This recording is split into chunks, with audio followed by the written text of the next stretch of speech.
10,000 രൂപയാണോ നിങ്ങളുടെ പ്രശ്നം? 10,000 രൂപയാണോ നിങ്ങളുടെ ആവശ്യം?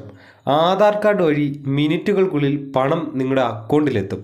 എങ്ങനെയാണ് ഇത് അപേക്ഷിക്കുന്നത് എന്ന് നോക്കാം. സാമ്പത്തിക ആവശ്യങ്ങൾ പലപ്പോഴും അപ്രതീക്ഷിതമായിരിക്കും. അതിനാൽ പെട്ടെന്ന് ഇത്തരം പ്രതിസന്ധികളെ നേരിടാൻ എല്ലാവർക്കും സാധിക്കണമെന്നില്ല. എന്നാൽ ഇത്തരം സാഹചര്യങ്ങളിൽ ആളുകൾ വായ്പകൾ പരിഗണിക്കും. ഒന്നോർക്കണം, എമർജൻസി ഫണ്ട് കയ്യിൽ ഇല്ലാത്തവരാണ് വായ്പ എടുക്കുന്നത്. എന്താണ് ആധാർ കാർഡ് വായ്പ? അതായത് ആധാർ കാർഡ് പ്രധാന രേഖയായി നൽകി നമ്മുടെ ബാങ്കുകൾ വാഗ്ദാനം ചെയ്യുന്ന ഒരുതരം വ്യക്തിഗത വായ്പയാണ് ഇത്. ഇതിന് ഈട് നൽകേണ്ട ആവശ്യമില്ല. പെട്ടെന്ന് പണം ആവശ്യം വരുമ്പോൾ തന്നെ ഇത് സൗകര്യപ്രദമായ ഓപ്ഷൻ തന്നെയാണ്.